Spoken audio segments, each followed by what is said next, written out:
Bismillahirrahmanirrahim. Hari ini saya akan menjelaskan tentang rutubatu farjin. Itu bahasanya farji yang disebut juga dengan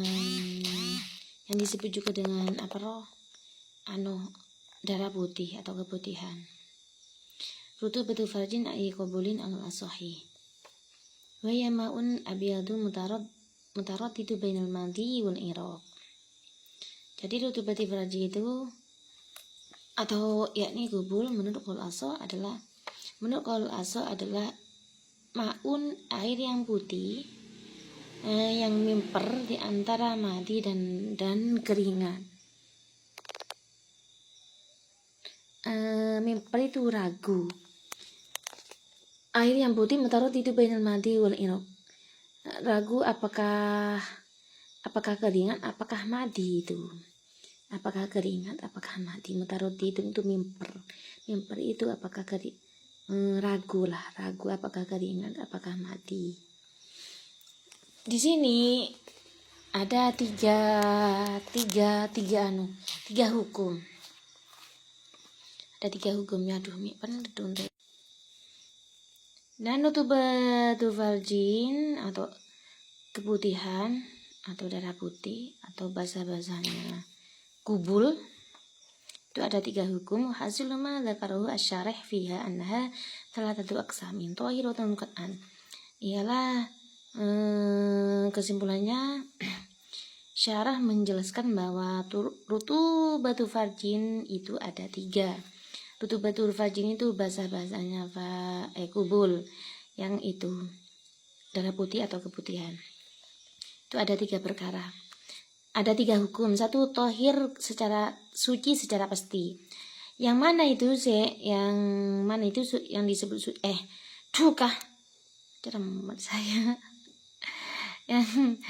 satu, tohiratun maneka suci kotan secara pasti. Suci secara pasti. Wahia ma takhruju mimma yajibu wasluhu fil istinja'i wa huwa ma yadharu 'inda julusiha. Dan rutubatu farjin itu bisa dikatakan suci jika keluar dari sesuatu yang wajib dibasuhi ketika istinja, indal istinja. Wajib dibasuhi indal istinja. Wa huwa ma yadharu 'inda julusiha. Dan mimma yajibu wasluha itu adalah sesuatu yang terbuka ketika dia duduk, ketika seorang perempuan itu duduk, maka itu suci. Jadi kalau bahasanya kubul itu keluar dari tempat yang wajib dibasuh ketika istinja, yaitu ketika duduk dia terbuka, ketika duduk kubul itu terbuka, maka itu hukumnya suci secara pasti. Nomor 2, mana ya nomor 2? Najis secara pasti. Wa najasatun qat'an. Wahia, kapan itu senajis secara pasti? Wahia mata khruju min wara'i batinil farji. Wa huwa ma la yasiluhu dzakarul mujami'. Kapan itu rutubatil farji dikatakan najis secara pasti? Adalah ketika rutubati farji itu keluar dari tempat paling belakangnya batin farji.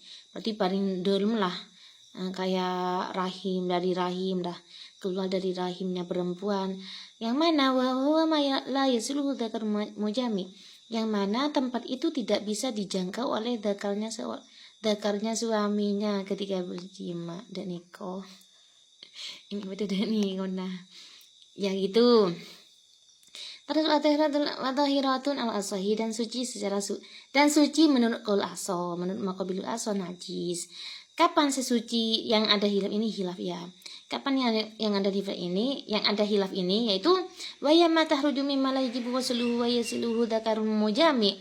Ialah ketika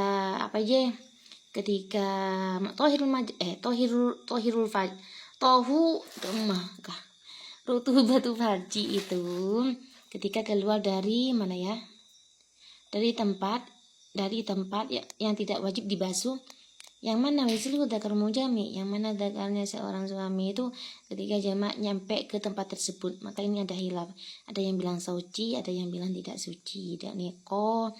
Yang mau contohnya, lanceng gelunjak jeng lanceng. Bentar. Kayaknya masih 5 menit.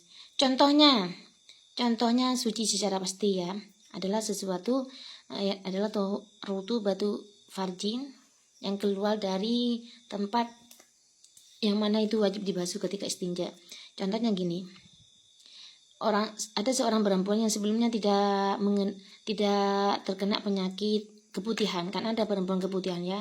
Keputihan itu ya akili mololo lah, akili mololo tepote, akili mololo ya gili. Itu tidak mengalami keputihan. Cuman pas ketika ketika kencing terus istinja, setelah itu pas ada basah-basahannya, maka itu dipastikan itu adalah keluar dari dari tempat yang wajib dibasuh tersebut. Nah, kalau itu contohnya yang tohiratun qat'an.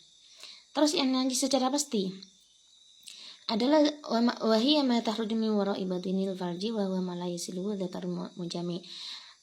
Ialah basah-basahan yang keluar dari tempat paling belakangnya farji. Contohnya seperti gini.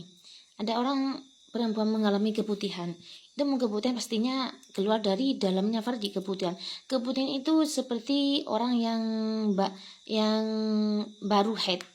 Bukan baru pertama haid, tapi orang yang baru haid biasanya itu kan mengalir ya. Sekecil akili sebentar mengalir gitu. Meskipun hanya setetes seret gitu, itu mengalami keputihan, maka itu pastinya dari dalam farji, dari dalam cek dalam roh apa itulah. Terus tahirat ala sahih, suci sejak menurut qol asa adalah, dan hal tersebut dan yang paling dalam itu seperti rahim tidak bisa dijangkau oleh tidak dekalnya suaminya. Terus nomor 3 ialah suci sejak menurut qol asoh, menurut makobil asoh tidak suci. Sesuatu yang air basah-basahan gubul yang keluar dari tempat yang mana anunya yang laki itu nyampe ke sana ya ke sana, maka itu apa namanya ya, ini hilaf ya. Contohnya itu ya bukan perempuan yang itu yang mengalami keputihan itu.